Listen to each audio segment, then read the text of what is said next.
Olá, no programa de hoje, a escalada do conflito entre Estados Unidos e Irã.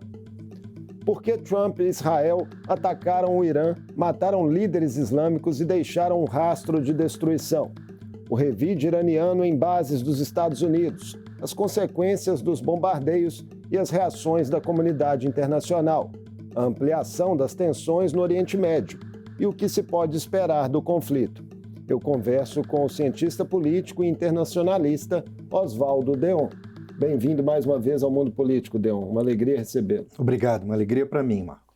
Deon, a guerra desencadeada pelos Estados Unidos e Israel contra o Irã chega aí ao quarto dia, já com um rastro considerável de destruição e mortes, entre elas a do Ayatollah Ali Khamenei, de 86 anos, que era o líder supremo iraniano, e sem indicativos claros de um desfecho a curto prazo. O que, a seu ver, foi mais determinante para a eclosão de um amplo conflito que já vinha sendo ensaiado há algum tempo? Quando eu estive aqui, Marco, da última vez, eu falei contigo acerca das questões de uma certa desordem internacional, da ausência da regulação, do quadro do direito internacional servindo de base ou de parâmetro para o comportamento estatal e da ausência ou da degradação do valor político das instituições internacionais, destacadamente o Conselho de Segurança das Nações Unidas. Então, me parece que o quadro, a guerra recente desses últimos 4 dias, dizem respeito, em primeiro lugar, a isso, mas, do ponto de vista específico, elas dizem respeito à melhora da segurança de Israel no Oriente Médio, né?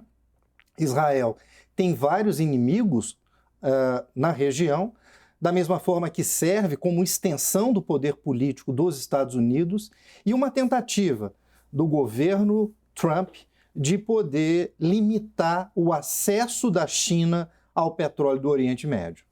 Trump, retomou o poder nos Estados Unidos criticando o envolvimento do país em guerras longas. Mas só em 2026 já atacou a Venezuela, conseguindo ali derrubar Nicolás Maduro, e o Irã, em movimentos que foram feitos à revelia do Congresso. O que isso nos diz sobre essa figura do presidente Trump na geopolítica atual, Deon? E se alguém tem, a essa altura, poder de pará-lo? Mudou o discurso, Marco, porque o que nós vimos nos governos anteriores nos Estados Unidos era que o uso da força militar tinha propósitos morais ou da defesa da democracia. Esse atual governo, o governo Trump, não debate nesse nível. Ele diz especificamente para manutenção ou para ganhar poder no caso do Estado americano. Então nós temos uma mudança de uma visão mais liberal de política externa nos Estados Unidos, de uma visão que tem sido chamada de doutrina Monroe, de uma nova doutrina Monroe para o hemisfério ocidental, mas da ausência de valor para as instituições internacionais em um mundo que tem mudanças muito significativas, com uma perda progressiva de poder dos Estados Unidos. E é uma reação, sobretudo, à China, a ocupação desse espaço pela China. Exatamente. O crescimento político da China, o aumento dos laços diplomáticos e econômicos da China com uma quantidade imensa de países no mundo, despertou o alerta no passado, lá no governo Obama, com a ideia de pivô para a China, de poder criar formas de conter a expansão política e econômica da China. Mas nesse governo, não. A ideia é de que os Estados Unidos precisam recuperar o poder perdido. Já não há mais o debate nesse governo se os Estados Unidos perderam o protagonismo. Existe a ideia de recuperação. Então, nesse sentido, a China é o grande adversário. Em âmbito interno nos Estados Unidos, Deon, como os rumos desse confronto iniciado podem afetar as eleições legislativas de meio de mandato em novembro? Bom, atualmente o presidente Trump tem uma aprovação de por volta de 40% a 42%, e uma reprovação que gira no entorno de 55%, 58%. Nessa situação, é muito provável que o Partido Republicano seja derrotado nas eleições legislativas de meio de mandato no final desse ano. Se nós observarmos, por exemplo, as eleições, várias que aconteceram ao longo desse período, desde janeiro de 2025 até agora, com a posse do presidente Trump, a gente tem observado derrotas muito importantes do Partido Republicano, perdendo eleições estaduais, perdendo eleições em vários governos, não é? Ou em várias situações onde Senado, deputados distritais ou estaduais, não é? Passaram mais para o controle dos democratas do que se mantiveram sob o controle dos republicanos. Então, a possibilidade de mudança para uma maioria democrata na Câmara dos Representantes e no Senado, nesse momento, é alta. E, Marco, tem uma coisa muito importante. No caso dos Estados Unidos, toda política externa, isso que se diz ao longo da história, né, é fruto de contradições da política doméstica. Então, uma mudança no cenário doméstico nos Estados Unidos terá impactos muito importantes na política externa. Um eventual prolongamento, né, desse confronto pode gerar mais desgastes, né, no caso. Exatamente. Então é necessário que o presidente Trump e seu aliado Israel, né, o Netanyahu, que eles possam conseguir vitórias significativas como aconteceu na Venezuela. Então, o que a gente pôde observar na Venezuela é que vários colaboraram com os Estados Unidos criando um regime híbrido. Não é nem bolivariano e nem exatamente absolutamente trumpista, mas é um regime que colabora com os Estados Unidos em um momento de submissão. No caso do Irã, é muito improvável que isso aconteça.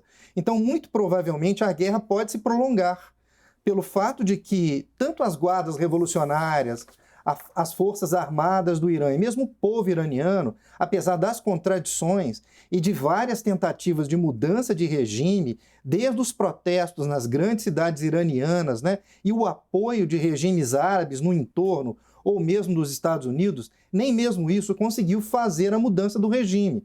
Nem mesmo a morte dos principais líderes políticos e militares do Irã, não é, nesse último fim de semana, tem levado uma substituição de regime, como tem sido apresentado publicamente pelo presidente Trump como seu objetivo nessa guerra, uma mudança do regime político do Irã, removendo a teocracia e criando um regime híbrido, como, por exemplo, aconteceu na Síria. Nessa terça-feira, né, em que a gente conversa, inclusive houve um bombardeio dos Estados Unidos à Assembleia, onde estava se discutindo ali, né, uma sucessão no regime iraniano.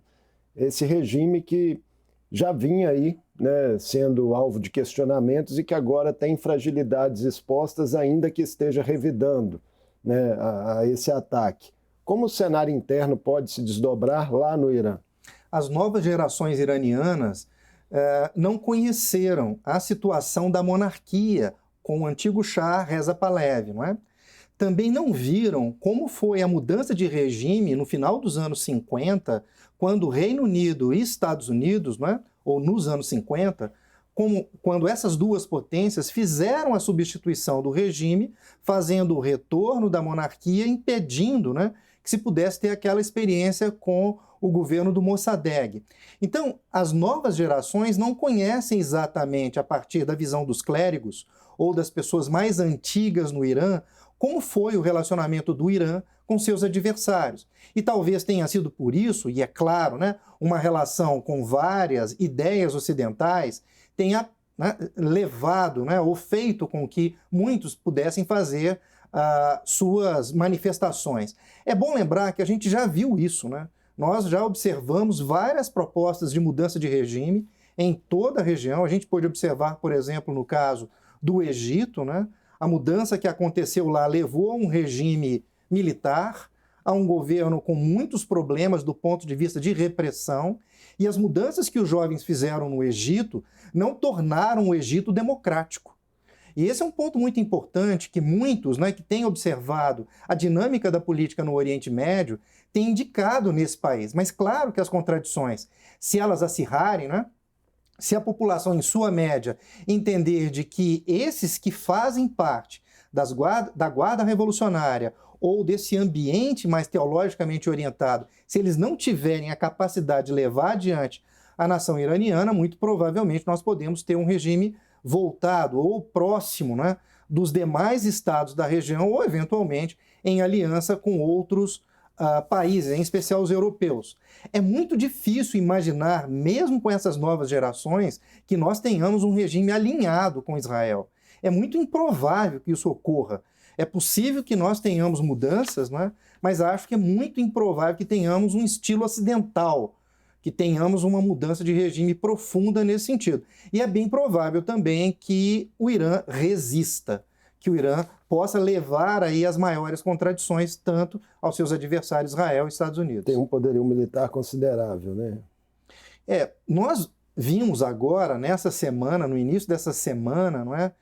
Milhares, não é? De drones, de armas também, de mísseis iranianos, muito provavelmente para além das contas da comunidade internacional, não é?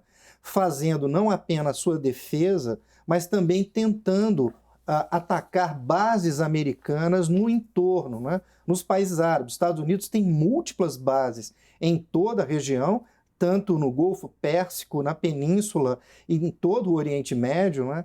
E vários desses países no entorno do Irã foram atacados. Foram atacadas as bases militares americanas nesses países, é importante dizer isso. Israel também, né? Israel também foi atacado, né?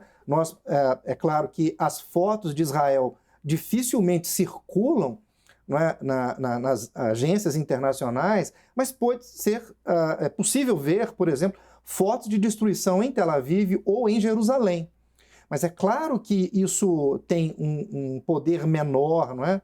No que diz respeito à exposição da guerra do que aquelas que têm, não é, acontecido em relação ao território iraniano. A gente pode observar Teherã sendo fortemente atacada nesse último período. Falando em Israel, como entender o papel e o interesse do governo de Benjamin Netanyahu nessa guerra dentro do xadrez atual do Oriente Médio? Antes daquilo que aconteceu do genocídio em Gaza, o que a gente podia ver é que o governo Netanyahu era um governo fragilíssimo, um governo em que existiam muitas denúncias, não é, que poderiam fazer com que houvesse, inclusive, a queda e uma recomposição do parlamento. Não é? Porém, a guerra contra o Hamas permitiu que se prolongasse e a aliança com o presidente Trump nos Estados Unidos deu sobrevida ao governo do Netanyahu. Não é? O que se observa nesse momento é uma tentativa de poder aumentar definitivamente a segurança de Israel em toda essa região. Tudo aquilo que Israel já passou também, e é claro que Israel já viveu momentos duros, né, de vários ataques terroristas, mas ao mesmo tempo também Israel tem adotado já de muito tempo posições que colocam, né, em risco a segurança de vários dos seus vizinhos no Oriente Médio. A gente pôde observar, por exemplo, os confrontos em relação ao Líbano, a Síria, né, a gente pôde observar aquilo que está acontecendo nesse momento, os ataques à capital do Líbano, não é? Então, nessa terça-feira, as Forças Armadas de Israel disseram, né, oficialmente aí, que seus soldados estão atuando no sul do Líbano em uma operação por terra. Exato. Então, o que se quer é uma tentativa de uma grande estratégia que resolva os problemas históricos de segurança de Israel, que é de poder desarmar os seus principais adversários.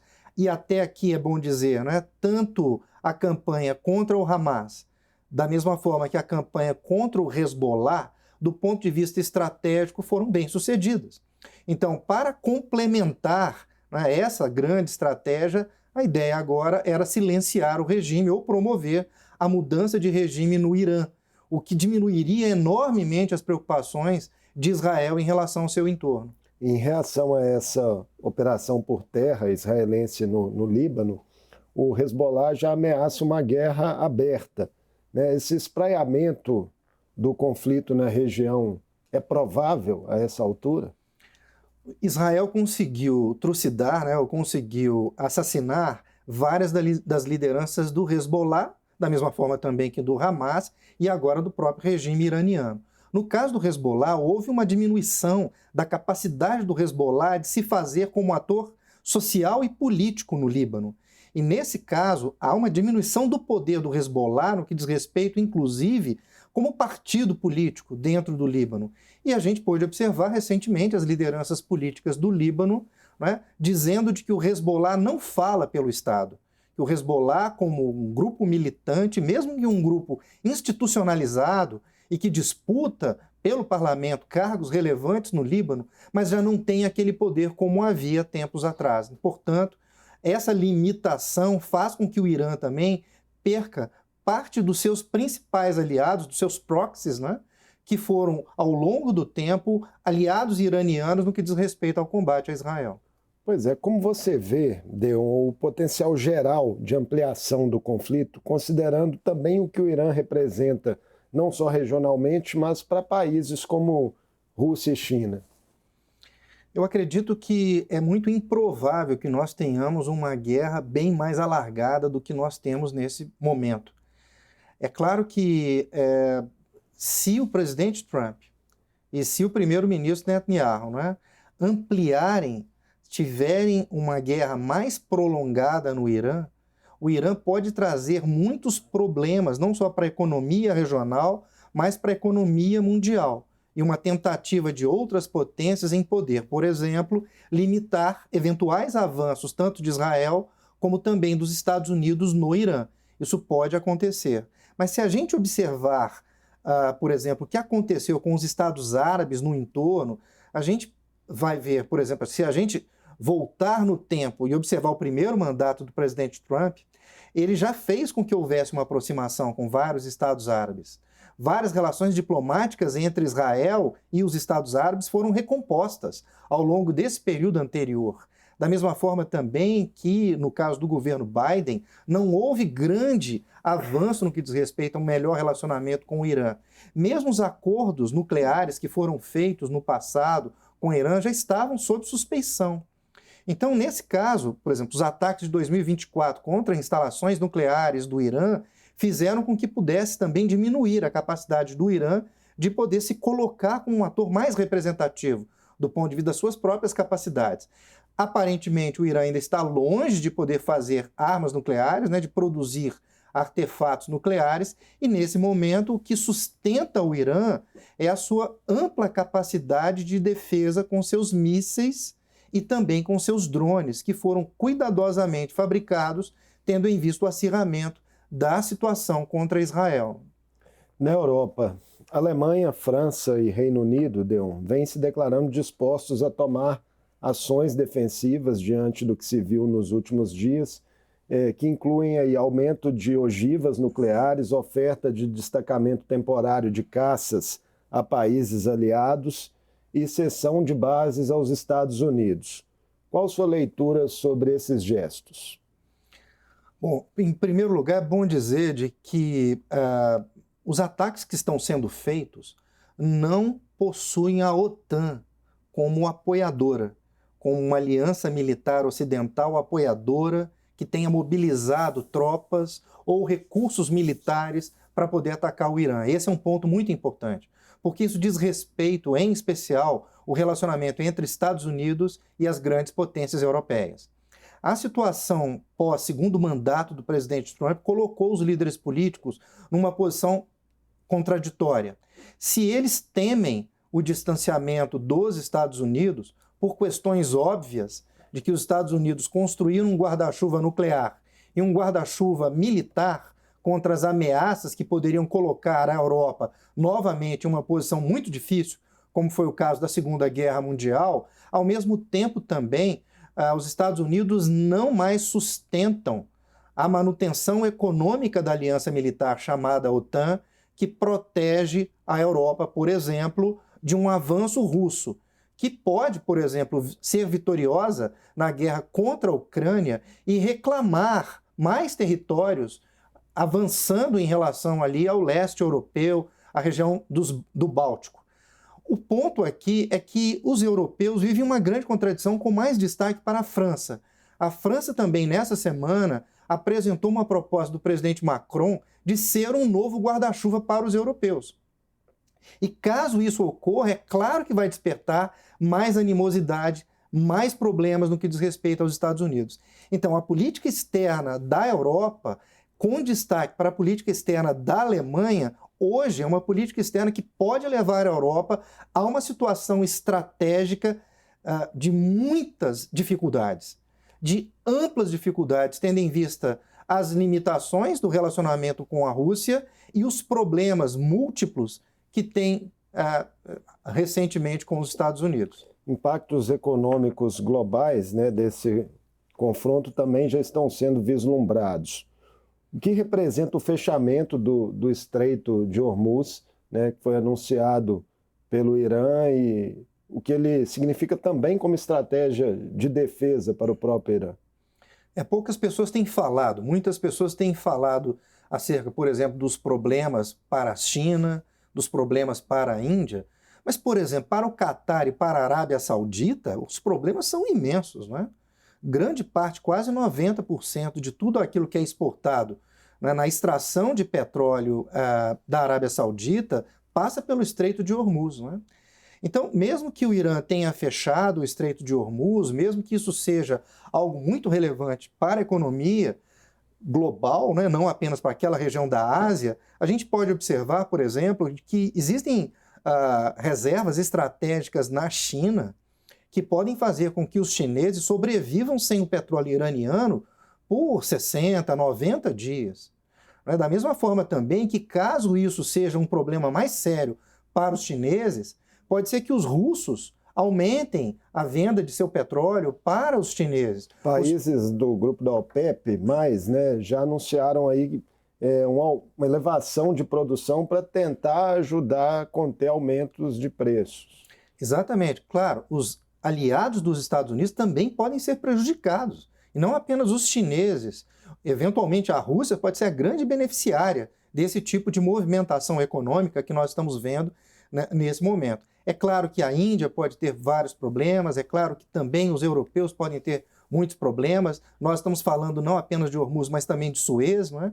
Então, os gargalos logísticos são muito sérios e isso pode ter impactos muito severos, né? Não só na circulação, né, de petróleo e gás, mas também de minerais, né? Nós podemos ver muitos problemas no que diz respeito também à circulação de minerais espalhados pelo planeta. A gente tem ali no entorno da Ásia, né, a Austrália, que é um importante player no que diz respeito a isso, e é fundamental, né, que as grandes empresas possam entender que o jogo geopolítico mudou completamente e de que as ameaças, elas não são mais apenas daquilo que eram as ameaças antigas, né, o terrorismo, os problemas que diziam respeito à jihad, né, e coisas do gênero, né, mas sim aquilo que diz respeito à competição entre potências em um ambiente que nós temos depois de um momento de unipolaridade, né? Então, essa emergência da multipolaridade, novos atores ganhando muito poder, vai colocar o capitalismo global numa situação de repensar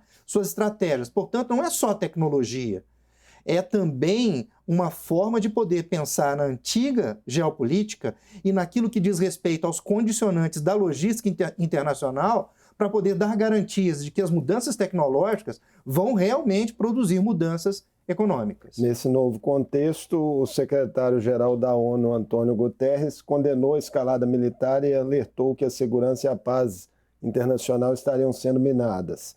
Mas no Conselho de Segurança, né, da ONU, parece haver profundas divisões sobre como proceder em relação a essa crise. Qual papel a organização pode cumprir efetivamente? Bom, eu pude observar essa semana que a abertura de uma das sessões do Conselho de Segurança foi realizada pela Melania Trump, né? Falando de coisas completamente diferentes daquelas que mais trazem problemas, né? Não só para a economia, mas para a política internacional. Então nós estamos vendo, né, esse espelho nesse ambiente do Conselho de Segurança, que deveria ser o grande órgão executivo que resolve problemas da segurança internacional, uma situação como essa, não é? Então a ONU tem perdido cada vez seu papel, né? As grandes potências, né, em especial os Estados Unidos, têm falado em um ambiente não institucionalizado, porque observe, Marco, é claro que todos nós temos muitas críticas em relação àquilo que a ONU é, em especial a manutenção do poder como ele foi construído no pós-Segunda Guerra, não é? A não observância dos estados, das potências regionais, dos estados em desenvolvimento. Tudo isso faz parte de uma crítica histórica em relação ao Conselho de Segurança e às Nações Unidas. Mas não observar aquilo que diz respeito à mudança da maneira pela qual nós temos visto na geopolítica do mundo é algo que faz com que a ONU não seja relevante apenas para os Estados Unidos nesse momento, mas para as demais nações. para a Europa, para os demais estados em desenvolvimento. Ou seja, é necessária uma mudança imediata, não só nas instituições internacionais, mas nas Nações Unidas, para que possa haver novamente, né, a manutenção de regras. Então, se nós temos muitas críticas às Nações Unidas, o que está chegando não é menos pior, ao contrário, pode ser ainda mais ameaçador, em especial para estados em desenvolvimento, como é o caso do Brasil. A ausência de ordem é algo que não dá para que um estado como o Brasil possa aceitar em sua política externa. Rapidamente, então, para encerrar nossa conversa, que já estamos com o tempo quase esgotado, o governo brasileiro, né, acompanha com cautela essa escalada do conflito. Nossa linha diplomática mantém ali a tradição de não intervenção e defesa do diálogo. O Brasil pode, Deon, fazer gestos ao Irã, que é um parceiro nos BRICS, neste momento?